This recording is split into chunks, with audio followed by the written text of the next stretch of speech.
너가 가져갈 게 뭐가 있다고? 가방 하나로도 충분해 당장 나가. 최옥분이 며느리를 향해 차갑게 내뱉은 말이었습니다. 연희는 결혼 2년 만에 가방 하나 들고 집에서 쫓겨났죠. 그런데 1년 후 놀라운 일이 벌어졌습니다. 연희가 수천억 규모의 디자인 회사 대표가 된 겁니다. 그러자 시댁 식구들이 회사 앞에 무릎을 꿇고 나타났어요. 제발 도와달라고 빌면서 말입니다. 과연 연희는 어떤 선택을 했을까요? 그리고 시댁이 연희를 쫓아낸 진짜 이유는 무엇이었을까요? 시청 전에 구독과 좋아요 꼭 부탁드립니다. 영상 제작에 큰 힘이 됩니다. 디자인이라는 걸로 먹고 살 수 있다고 생각해? 현실을 좀 보라고. 최옥분의 날카로운 목소리가 고급 한정식집을 가득 메웠습니다. 연희는 35세로 작은 디자인 스튜디오를 운영하며 나름 성공적인 삶을 살고 있었습니다. 반대편에는 김태현과 그의 가족들이 앉아 있었어요. 연희의 아버지가 조심스럽게 말을 꺼냈습니다. 저희 딸이 디자인 일을 정말 좋아해서요. 작지만 꾸준히 일거리가 들어오고 있습니다. 그런데 옥분의 표정은 더욱 차가워졌어요. 작은 일거리라니요. 우리 태연이는 대기업 과장인데 격이 안 맞네요. 시누이인 김혜림도 거들어들었죠. 맞아요, 엄마. 요즘 디자이너들 대부분 굶고 살잖아요. 불안정한 직업이에요. 연희의 가슴이 답답해졌습니다. 하지만 참았어요. 연희가 태연에게 선물로 준 반지를 옥분이 유심히 살펴봤어요. 이거 진짜 금이야? 반지 안쪽에 뭔가 새겨져 있네. 저희 기념으로 새긴 거예요. 옥분이 비웃듯 말했어요. 가난한 집애가 무슨 의미 있는 날이 있다고 그래. 허세 부리지 마. 연희의 어머니가 당황해서 말했습니다. 죄송합니다. 저희가 부족해서요. 아니에요. 우리 태연이가 워낙 순진해서 그래요. 옥분이 손을 휘저으며 답했습니다. 혜림이 끼어들었어요. 오빠는 사람을 너무 쉽게 믿어요. 세상이 얼마나 험한데요. 연희는 주먹을 꽉 쥐었지만 억지로 웃었어요. 열심히 하겠습니다. 옥분이 더욱 차갑게 말했죠. 그래요. 우리 집안 격에 맞게 잘해보세요. 그런데 디자인 일로 한 달에 얼마나 버는데요? 연희가 솔직하게 답했어요. 월마다 다르지만 평균 300만 원 정도요. 혜림이 코웃음을 쳤습니다. 300만 원으로 어떻게 살아요? 우리 오빠 연봉이 8천만 원인데 말이 안 되네요. 태연은 그동안 말 한마디 없이 음식만 먹고 있었어요. 아무 말도 하지 않는 남자친구 때문에 연희의 마음이 더욱 무거워졌습니다. 옥분이 갑자기 연희의 옷차림을 훑어봤어요. 옷도 좀 그렇고요. 명품 하나 없네요. 부모님이 뭐 하시는 분들이에요? 옥분이 거만한 표정으로 물었습니다. 연희의 아버지가 고개를 숙이며 답했어요. 작은 카페를 운영하고 있습니다. 그리고 어머니는 학원에서 청소 일을 하고 계세요. 순간 테이블에 어색한 침묵이 흘렀습니다. 혜림이 속삭이듯 말했어요. 청소 일이라니. 우리 집안이랑 너무 차이나네요. 연희의 얼굴이 빨갛게 달아올랐습니다. 옥분이 연희를 똑바로 보며 말했어요. 연희 씨 결혼하면 집안일을 다 맡아서 해야 해요. 우리 태연이는 일이 바빠서 집안일 할 시간이 없거든요. 연희가 고개를 끄덕였습니다. 네, 알겠습니다. 그리고 디자인 일은 취미 정도로만 하는 게 좋겠어요. 애들 키우려면 시간이 많이 필요하니까요. 옥분의 말에 연희가 놀랐어요. 하지만 제가 하고 싶은 일인데요. 결혼하면 남편이 우선이에요. 일보다 가정이 먼저죠. 혜림이 거들었습니다. 언니도 우리 오빠 뒷바라지 잘해줘야 해요. 연희는 더 이상 참을 수 없었어요. 죄송하지만 제 일도 중요합니다. 디자인은 제 꿈이거든요. 연희의 목소리에 힘이 들어갔죠. 옥분의 눈썹이 치켜 올라갔어요. 지금 나한테 말대꾸하는 거야? 태연아, 네 애인 좀 교육시켜. 옥분이 아들을 향해 소리쳤습니다. 태연이 연희를 차갑게 바라봤어요. 연희야, 어머니께 죄송하다고 해. 왜 그렇게 고집을 부려? 연희는 배신감에 가슴이 무너져 내렸습니다. 태연 씨, 저도 사람이에요. 꿈이 있다고요. 연희의 목소리가 떨렸어요. 옥분이 벌떡 일어나서 소리쳤습니다. 이 못된 년이 감히 나한테. 혜림도 언니 편을 들었어요. 언니가 너무하네요. 우리 집안에 들어오려면 예의는 지켜야죠. 연희가 눈물을 참으며 말했어요. 저도 존중받고 싶어요. 존중은 무슨. 너 같은 가난한 년이 주제도 모르고. 옥분이 손가락질하며 독서를 퍼부었습니다. 연희가 마지막 희망을 걸고 태연을 바라봤어요. 태연 씨, 뭐라고 좀 해봐요.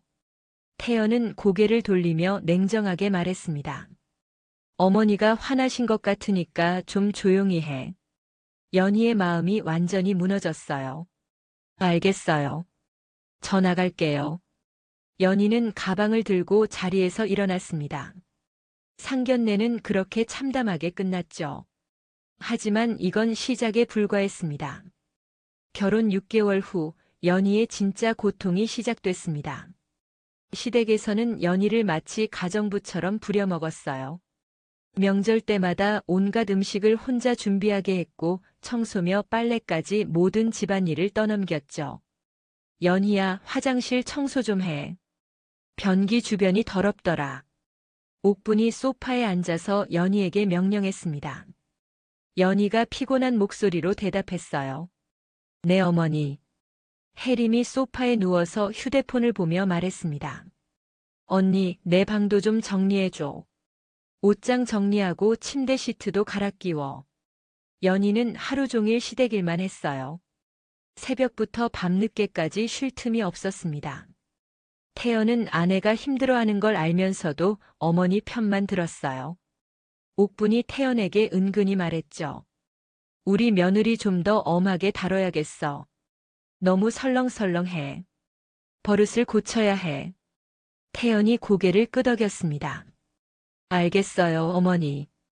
연희는 참고 또 참았지만 한계가 있었어요.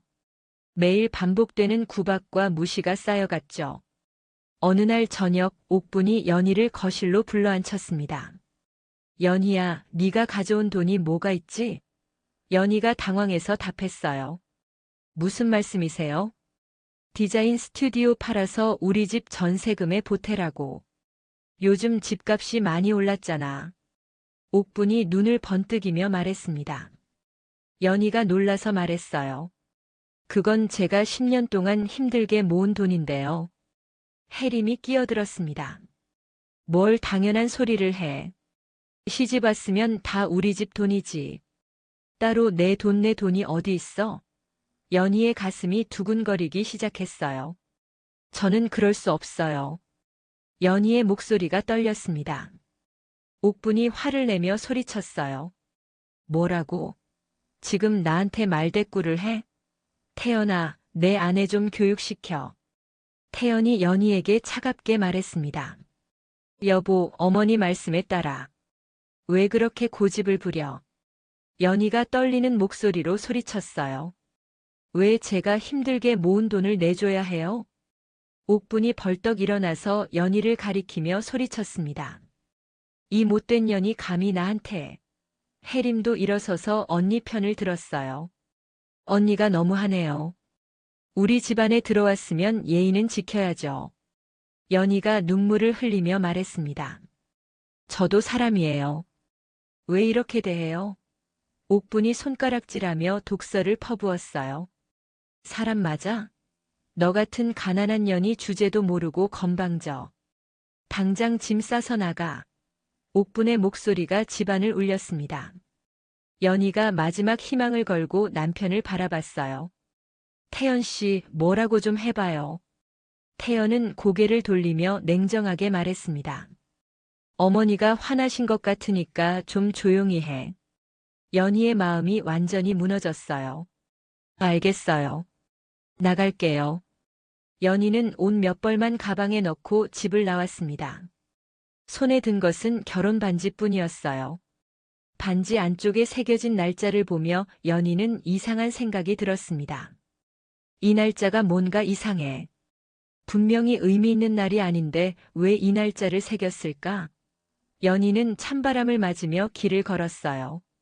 앞으로 어떻게 살아야 할지 막막했지만 마음 한구석에는 분노가 타오르고 있었습니다.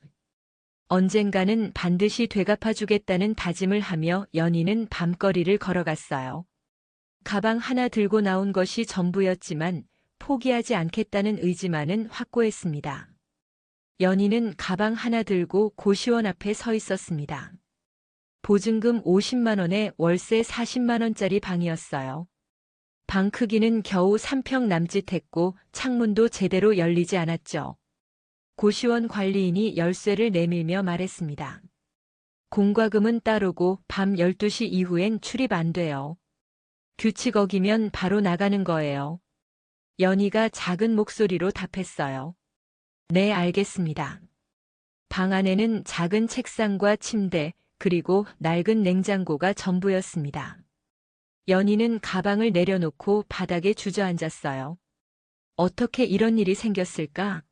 눈물이 또 흘렀지만 금방 닦아냈죠. 울어봤자 달라지는 건 없었으니까요. 다음 날부터 연희는 일자리를 찾아 나섰습니다. 첫 번째로 찾은 곳은 동네 카페였어요. 사장이 연희를 위아래로 훑어보며 말했습니다. 나이가 좀 있네요. 경험은 있어요? 디자인 일을 했었는데 서비스업 경험은 없습니다. 연희가 솔직하게 답했어요. 사장이 한숨을 쉬었습니다. 그래도 하루 8시간 시급 9,000원에 할 거면 내일부터 나와요. 연희는 선택의 여지가 없었습니다. 네, 하겠습니다. 카페 일은 생각보다 힘들었어요. 하루 종일 서서 일하니 발이 퉁퉁 부었습니다. 커피 기계 소음은 귀를 아프게 했죠. 그래도 연희는 불평하지 않았어요. 돈을 벌어야 살 수 있었으니까요. 점심시간에 사장이 연희에게 말했습니다. 아가씨, 설거지도 좀 해요. 손님이 많아서 그릇이 부족해요. 연희가 앞치마를 두르며 답했어요. 네, 바로 하겠습니다. 저녁 시간이 끝나고 연희는 청소까지 마쳤습니다. 사장이 하루 일당 7만 2천 원을 건네주며 말했어요. 내일도 시간 맞춰서 와요. 연희는 돈을 받아들고 고개를 숙였습니다. 감사합니다. 고시원으로 돌아가는 길에 연희는 편의점에서 컵라면 하나를 샀어요. 그게 하루 유일한 제대로 된 식사였습니다. 며칠 뒤 연희는 우연히 디자인 학원 앞을 지나가게 됐어요. 유리창에 붙은 포스터를 보니 야간반 모집 광고가 있었습니다. 연희의 마음이 설렜어요. 다시 디자인을 배우고 싶었거든요. 학원에 들어가서 상담 직원에게 물어봤습니다. 야간반 수강료가 얼마나 되나요? 직원이 친절하게 답했어요. 6개월 과정에 200만 원입니다. 자격증 취득까지 포함된 가격이에요. 연희의 마음이 무거워졌어요. 지금 가진 돈으로는 감당할 수 없는 금액이었습니다. 혹시 분할 납부도 가능한가요? 직원이 고개를 저었어요. 죄송해요. 일시불만 받고 있어요. 연희는 아쉬워하며 학원을 나왔습니다. 하지만 포기하지 않았어요. 돈을 모아서라도 꼭 배우고 싶었거든요. 그 후로 연희는 더욱 열심히 일했습니다. 카페 일이 끝나면 근처 편의점에서 야간 아르바이트도 구했어요. 밤 11시부터 새벽 7시까지 8시간 동안 일했습니다. 편의점 사장이 연희에게 말했어요. 여기 새벽 시간대가 좀 무서워요. 취객들도 많이 오고요. 연희가 답했습니다. 괜찮습니다. 잘하겠습니다. 한 달 후 연희는 2가지 일로 150만 원 정도를 모을 수 있었어요. 여전히 학원비에는 부족했지만 희망이 보였습니다. 어느 날 편의점에서 일하던 중 연희는 한 중년 남성과 마주쳤어요. 그는 늦은 시간에 자주 오는 단골 손님이었습니다. 항상 디자인 잡지를 사서 읽곤 했죠. 아가씨, 혹시 디자인에 관심 있으세요? 남성이 연희에게 조심스럽게 물어봤습니다. 연희가 놀라서 답했어요. 어떻게 아셨어요? 남성이 웃으며 자기소개를 했습니다. 저는 박정훈이라고 해요. 투자 회사를 운영하고 있고요. 아가씨가 디자인 잡지 보는 모습이 남다르더라고요. 전문가 같은 눈빛이었어요.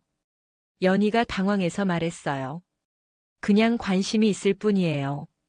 정훈이 진지하게 말했습니다. 아니에요.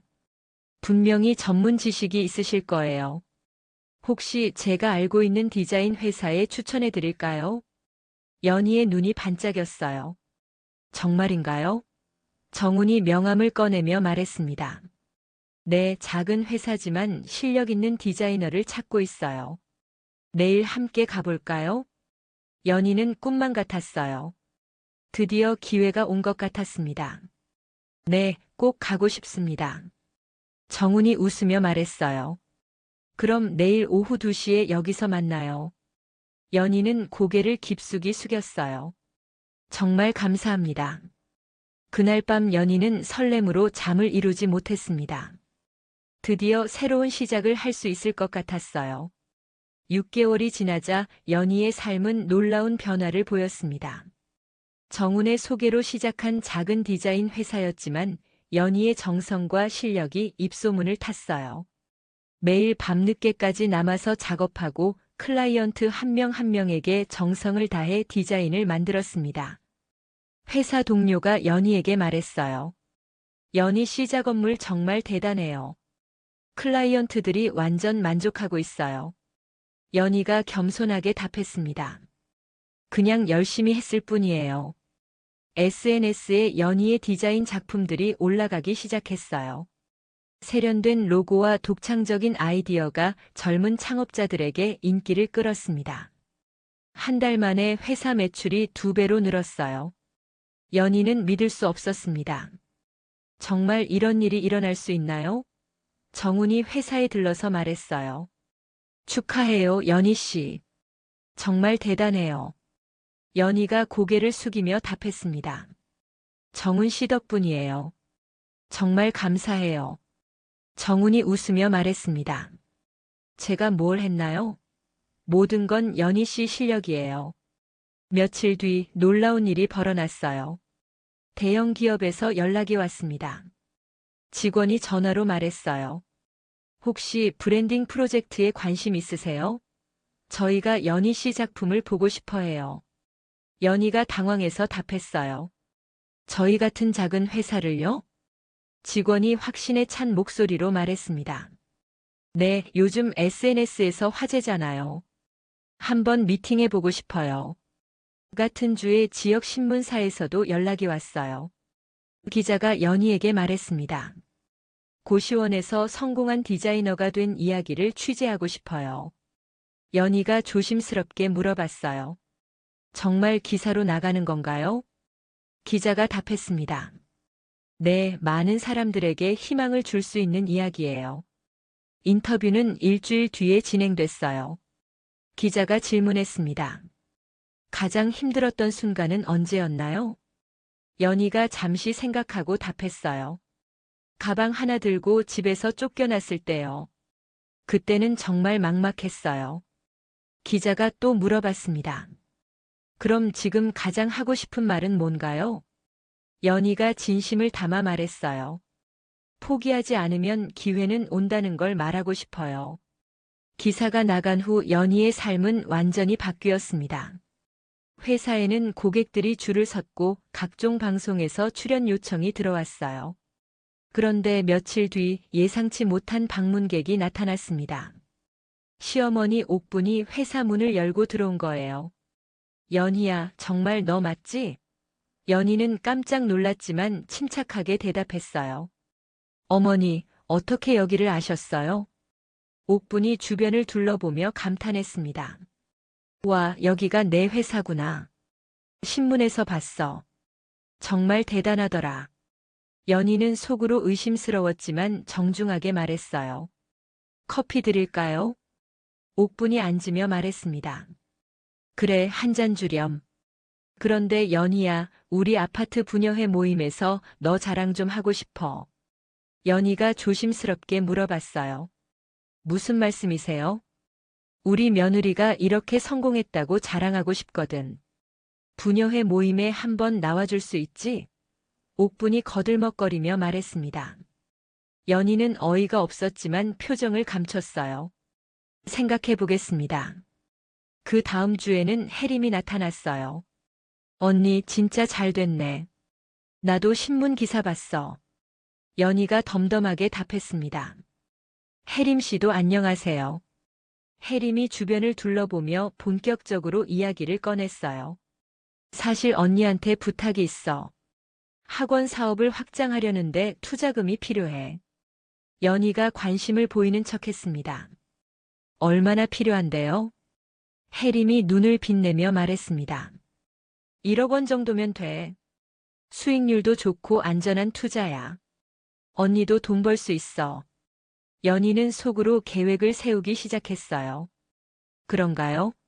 자세한 설명 들어볼게요. 며칠 뒤에는 남편 태연까지 나타났습니다. 여보, 정말 놀랐어. 이렇게 성공할 줄 몰랐어. 연희가 차갑게 바라보며 말했어요. 무슨 일로 오셨어요? 태연이 미안한 표정을 지으며 말했습니다. 우리 다시 시작할 수 없을까? 그때는 내가 어리석었어. 연희가 냉정하게 답했어요. 갑자기 왜 그런 말을 해요? 태연이 간절하게 말했습니다. 정말 후회하고 있어.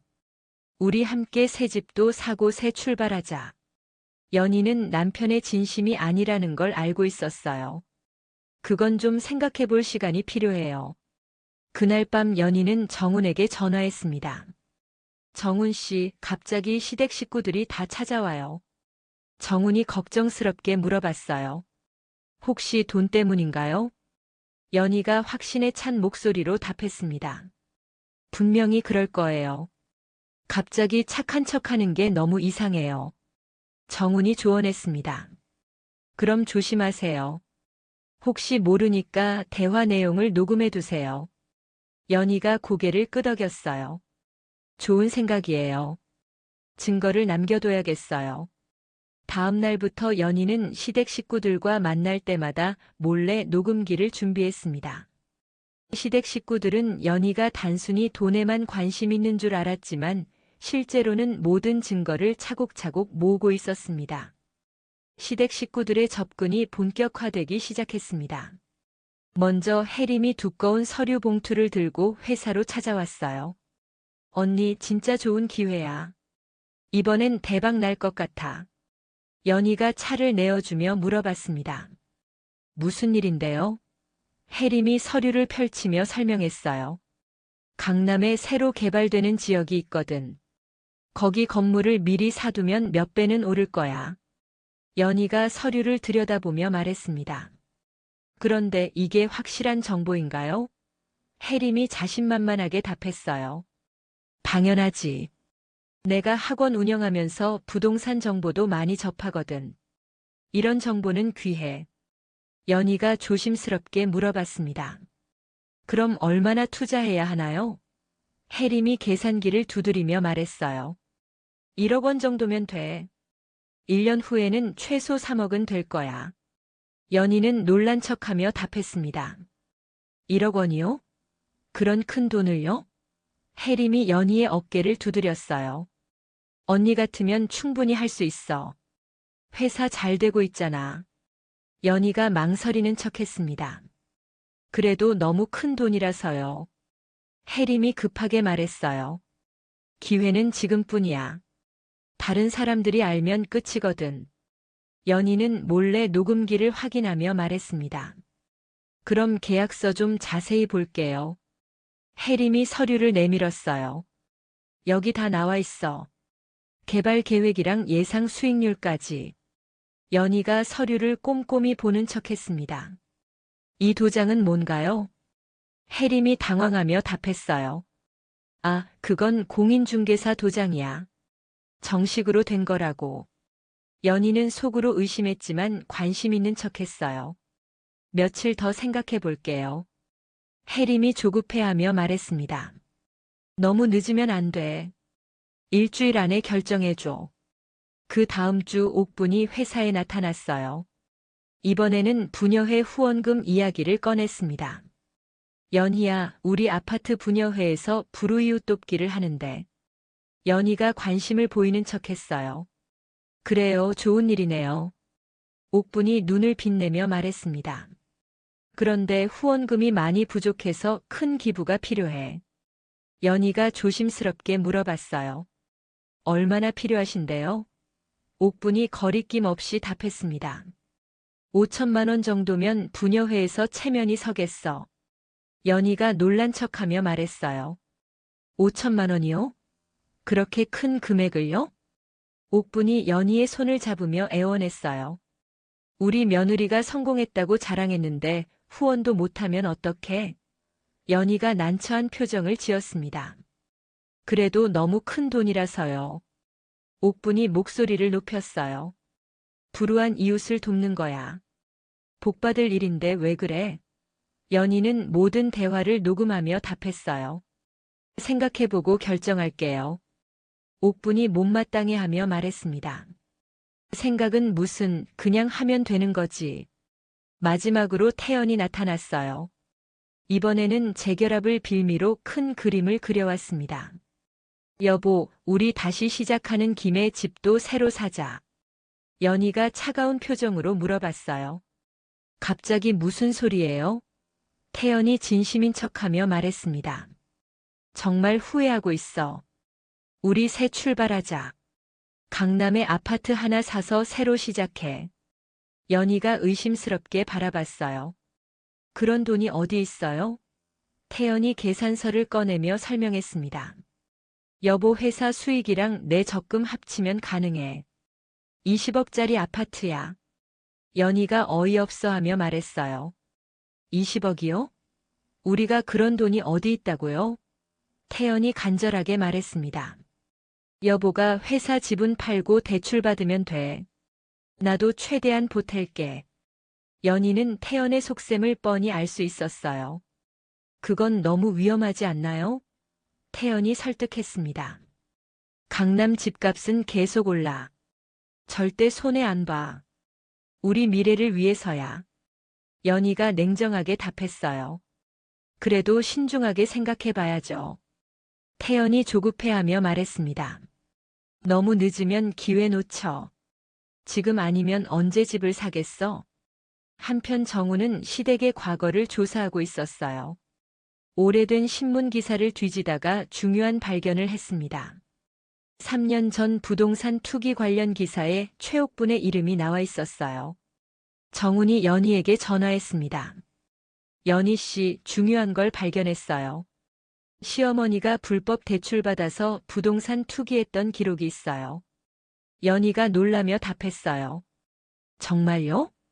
어떤 내용인데요? 정훈이 설명했습니다. 가짜 소득 증명서로 은행에서 돈을 빌려서 땅을 샀다가 손해를 봤어요. 그때 빚이 많이 생겼을 거예요. 연희가 이해했습니다. 그래서 제 돈을 노리는 거군요. 정훈이 조언했어요. 더 조심하세요. 아마 더 큰 계획이 있을 거예요. 이때 연희는 회사에 CCTV를 설치하기로 결정했어요. 정훈의 도움으로 보이지 않는 곳에 몰래 카메라를 달았습니다. 며칠 뒤 혜림이 다시 찾아왔어요. 언니, 결정은 했어? 정말 마지막 기회야. 연희가 고민하는 척하며 답했습니다. 계약서를 다시 한번 볼게요. 혜림이 서류를 꺼내는데 이상한 행동을 했어요. 몰래 다른 서류와 바꿔치기 하는 거였습니다. CCTV가 이 모든 장면을 찍고 있었어요. 혜림이 새 서류를 내밀며 말했습니다. 여기 최종 계약서야. 사인만 하면 돼. 연희가 서류를 받으며 말했어요. 뭔가 다른 것 같은데요? 혜림이 당황하며 답했습니다. 아니야, 같은 거야. 그냥 정리만 다시 한 거야. 연희는 혜림이 계약서를 조작했다는 확신이 들었어요. 며칠 더 생각해 볼게요. 혜림이 초조해하며 말했습니다. 왜 이렇게 늦어? 빨리 결정해야 한다고. 그날 밤 연희와 정우는 모든 증거를 정리했습니다. 녹음 파일과 CCTV 영상, 그리고 과거 신문 기사까지 완벽한 증거가 모였어요. 이제 시댁을 완전히 무너뜨릴 준비가 끝났습니다. 연희는 정훈과 함께 법무법인을 찾았습니다. 변호사 사무실에 앉아서 모든 증거를 테이블 위에 펼쳐놓았어요. 변호사 이정민이 서류들을 꼼꼼히 살펴봤습니다. 이거 정말 대단한 증거네요. 녹음 파일도 선명하고 CCTV 영상도 명확해요. 연희가 조심스럽게 물어봤어요. 승소 가능성은 어떤가요? 이정민이 자신있게 답했습니다. 충분히 이길 수 있어요. 사기와 위조 문서, 협박까지 다 들어있거든요. 정훈이 추가 자료를 꺼내며 말했어요. 그리고 이것도 봐주세요. 3년 전 불법 대출 기록이에요. 이정민이 기록을 보더니 놀랐습니다. 이거 심각한데요? 가짜 소득 증명서로 은행을 속인 거잖아요. 연희가 답했어요. 그때 일은 저도 몰랐었어요. 결혼 후에야 조금씩 이상한 점을 느꼈죠. 이정민이 설명했습니다. 이 사건들을 모두 연결하면 더 큰 그림이 나와요. 체계적인 사기 행위로 볼 수 있거든요. 정훈이 질문했어요. 언론 보도는 언제쯤 하는 게 좋을까요? 이정민이 조언했습니다. 소송 접수 직후가 좋겠어요. 여론의 관심을 끌어야 상대방도 함부로 못해요. 연희가 결심을 다졌어요. 그럼 바로 진행해 주세요. 더 이상 참을 수 없어요.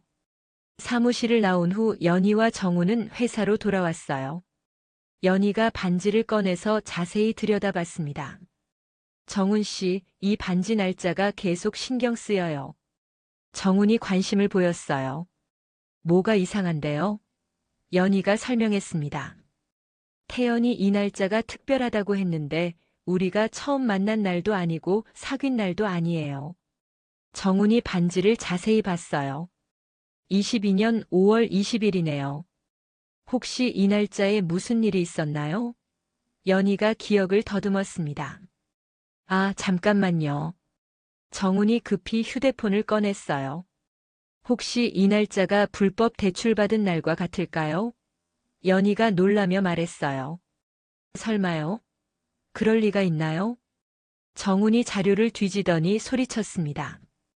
맞아요. 정확히 같은 날이에요. 22년 5월 20일이 은행 대출 계약일이에요. 연희의 얼굴이 창백해졌어요. 그럼 태연이 처음부터 계획적으로 접근한 거예요? 정훈이 고개를 끄덕였습니다. 그럴 가능성이 높아요. 아마 대출받은 날을 기념하려고 반지에 새긴 것 같아요.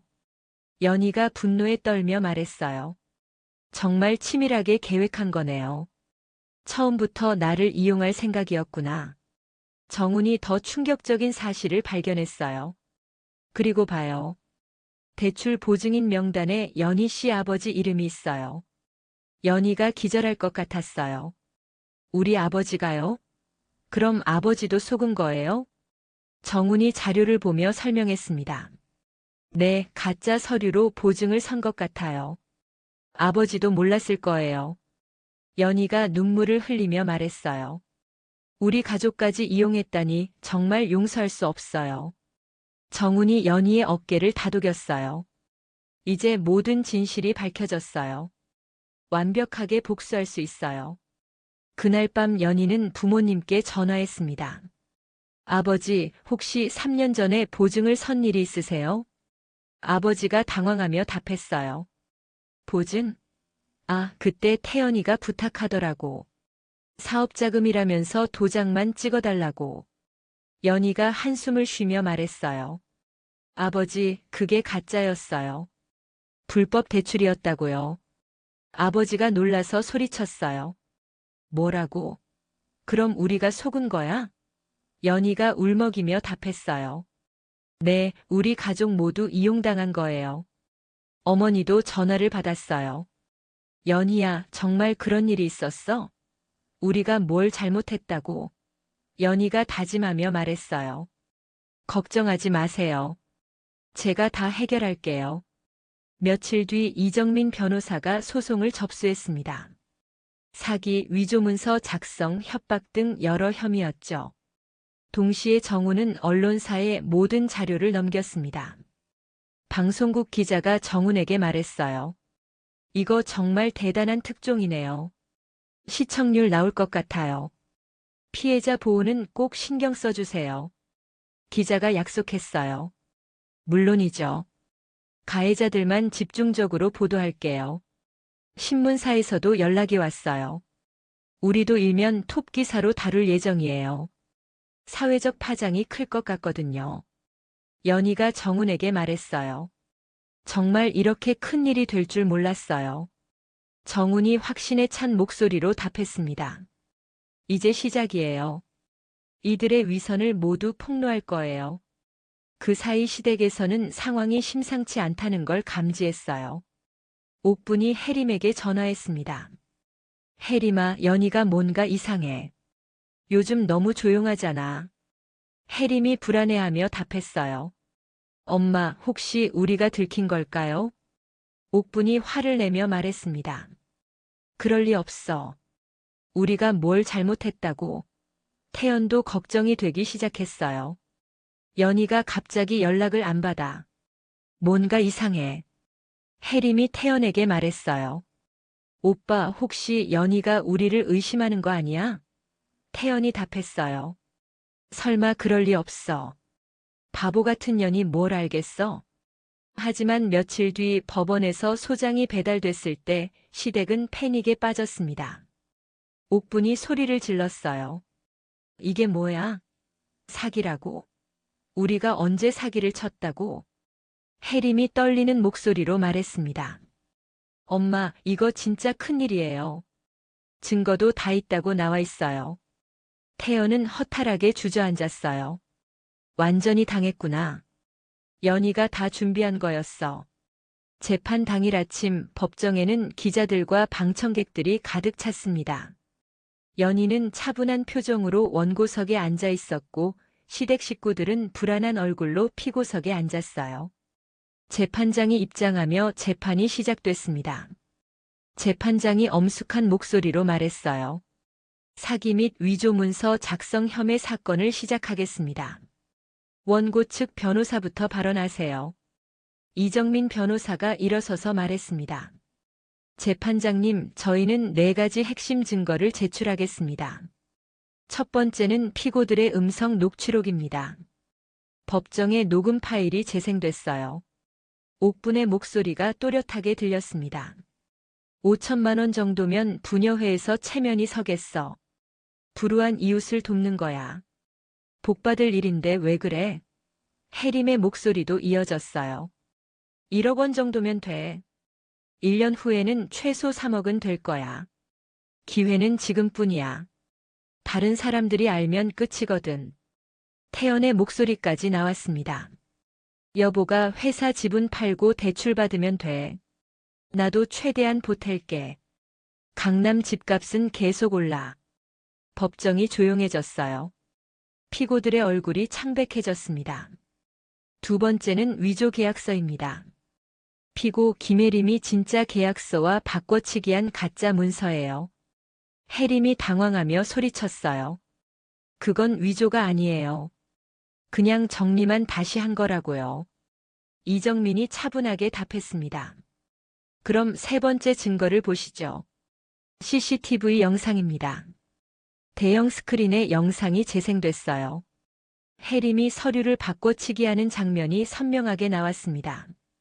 카메라 앞에서 주위를 살피며 몰래 문서를 교체하는 모습이 적나라하게 드러났어요. 혜림이 얼굴을 가리며 말했어요. 이건 오해예요. 정말 그런 의도가 아니었어요. 재판장이 엄하게 말했습니다. 피고는 조용히 하시기 바랍니다. 이정민이 마지막 증거를 꺼냈어요. 네 번째는 박정훈이 작성한 탐사 자료입니다.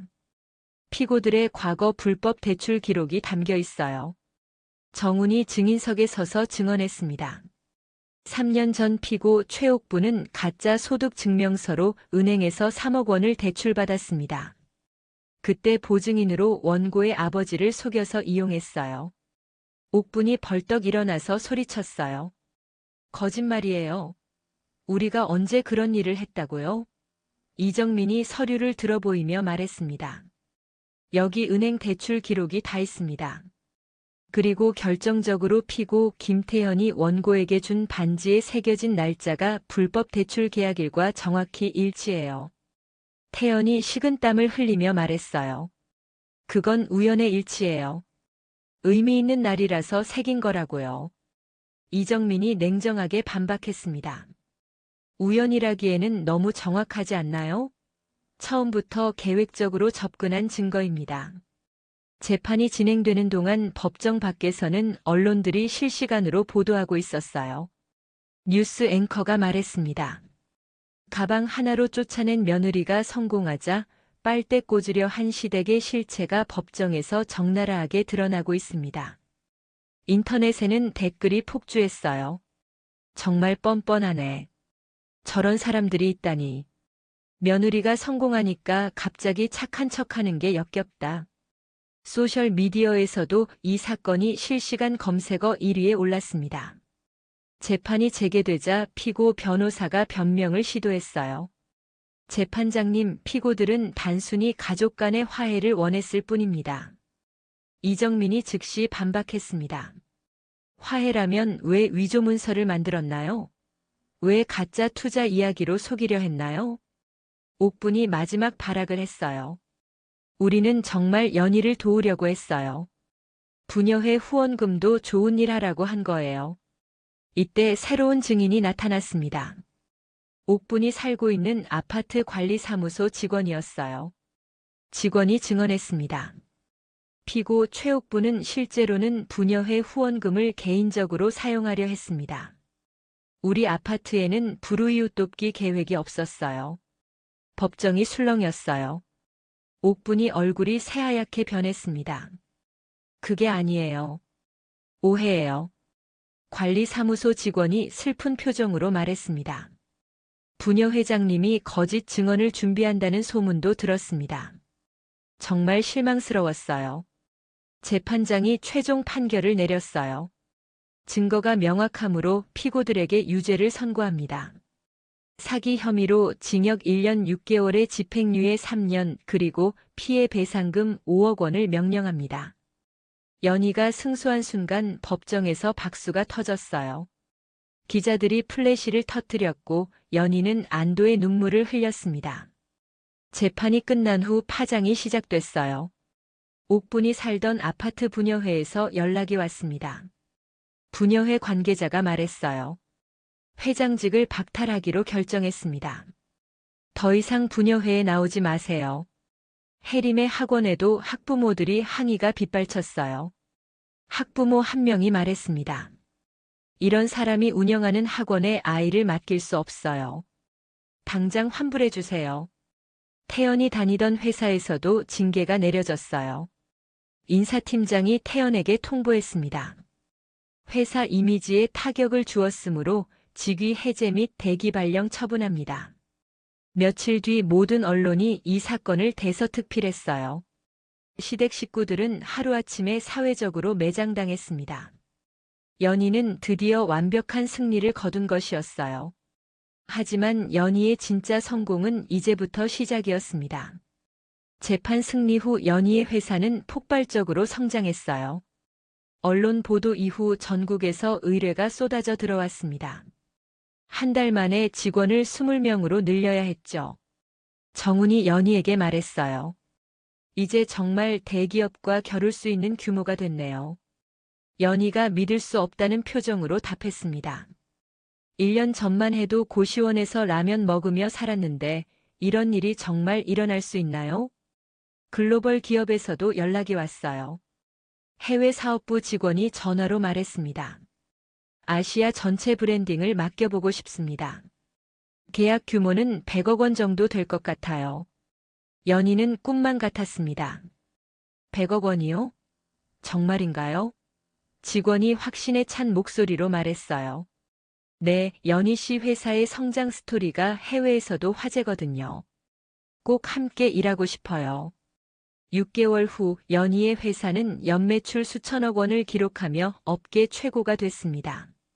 전국에 지사를 두고 해외 진출까지 성공했어요. 1년이 지난 어느 날 연희가 새로 지은 본사 건물에서 업무를 보고 있었습니다. 50층 건물의 최고층에 있는 사장실에서 서울 전경이 한눈에 보였어요. 비서가 들어와서 말했습니다. 사장님, 아래층에서 소란이 일어나고 있어요. 연희가 고개를 들며 물어봤어요. 무슨 일인가요? 비서가 당황한 표정으로 답했습니다. 시댁 식구들이 와서 무릎을 꿇고 있어요. 연희는 놀라지 않았습니다. 언젠가는 올 줄 알고 있었거든요. 알겠어요. 잠시 후에 내려가 볼게요. 연희가 창밖을 바라보며 깊은 숨을 쉬었어요. 1층 로비에는 옥분, 혜림, 태연이 무릎을 꿇고 앉아 있었습니다. 지나가는 사람들이 수군거렸어요. 저 사람들 뭐야? 왜 저렇게 하고 있지? 경비원이 그들에게 말했습니다. 여기서 이러시면 안 됩니다. 나가세요. 옥분이 울먹이며 답했어요. 제발요. 우리 며느리 한 번만 보고 싶어요. 정말 잘못했어요. 혜림도 눈물을 흘리며 말했습니다. 언니, 우리 정말 반성하고 있어요. 도와주세요. 태연은 고개를 푹 숙인 채 말했어요. 여보, 미안해. 정말 미안해. 연희가 엘리베이터에서 내려와 그들을 바라봤습니다. 1년 전과는 완전히 달라진 모습이었어요. 옥분의 머리는 하얗게 새었고 혜림은 야위어 있었죠. 태연도 많이 늙어 보였습니다. 옥분이 연희를 보자마자 더욱 큰 소리로 울었어요. 연희야, 정말 잘못했어. 제발 용서해줘. 우리가 너무 못했어. 혜림이 연희의 다리를 붙잡으며 말했습니다. 언니, 우리 이제 갈 곳이 없어요. 도와주세요. 태연이 떨리는 목소리로 말했어요. 여보, 나 정말 후회하고 있어. 다시 기회를 줘. 우리 다시 시작하자. 연희는 차분한 표정으로 그들을 내려다봤습니다. 지금 와서 왜 그런 말을 하세요? 연희의 목소리는 냉정했어요. 옥분이 더욱 간절하게 말했습니다. 우리가 정말 잘못 생각했어. 내가 이렇게 대단한 사람인 줄 몰랐어. 연희가 한숨을 쉬며 말했어요.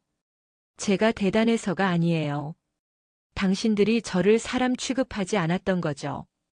혜림이 울부짖으며 답했습니다.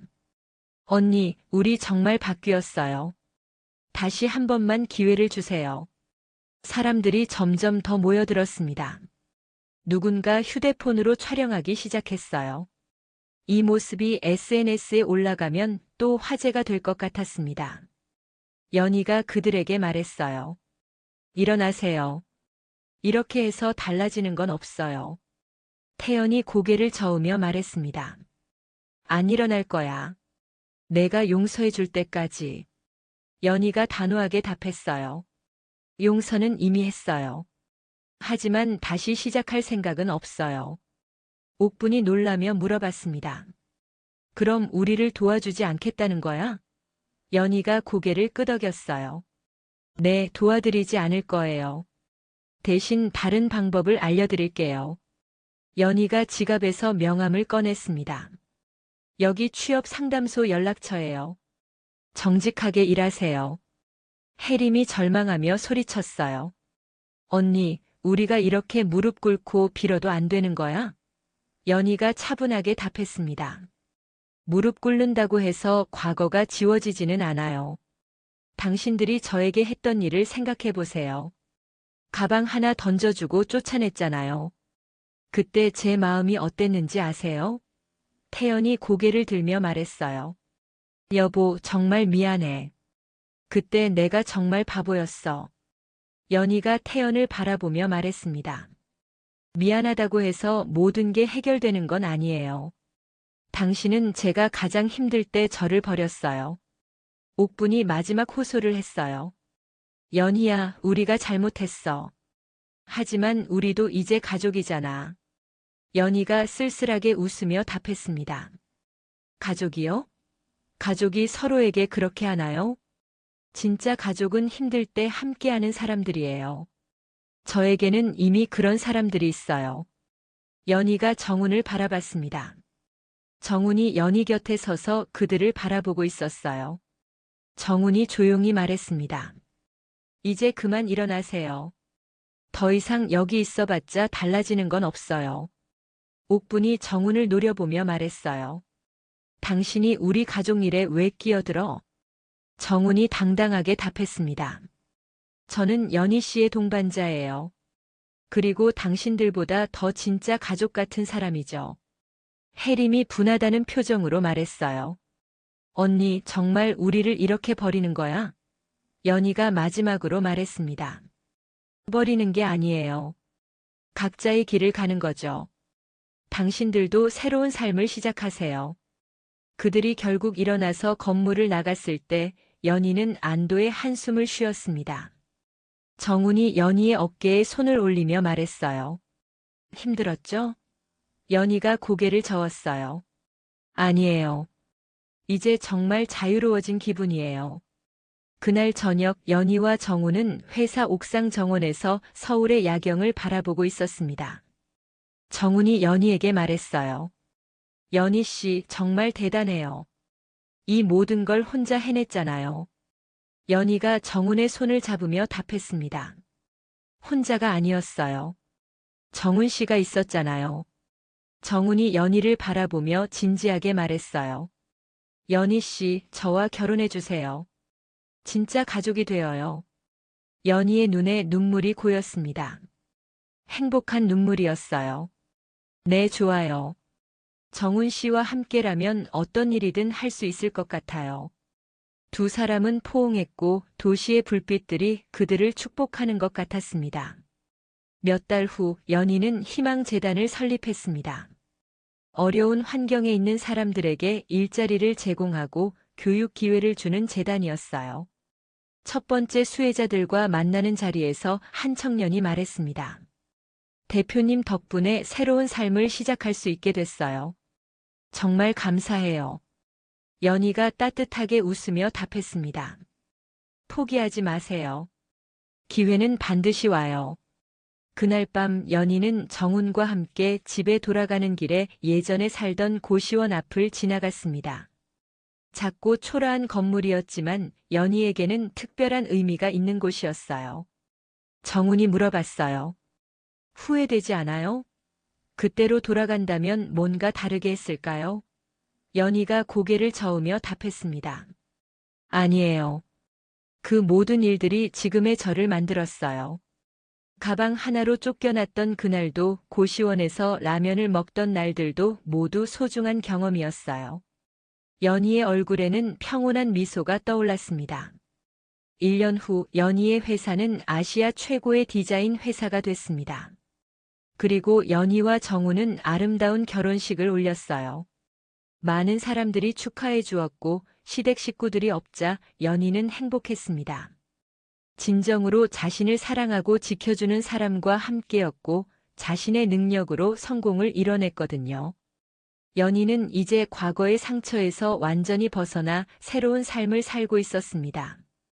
진정한 가족과 함께 의미 있는 일을 하며 행복하게 말이죠. 오늘 이야기가 좋으셨다면 구독과 좋아요, 알람 설정 잊지 마시고 소중한 댓글 하나가 큰 힘이 됩니다. 시청해 주셔서 진심으로 감사드립니다.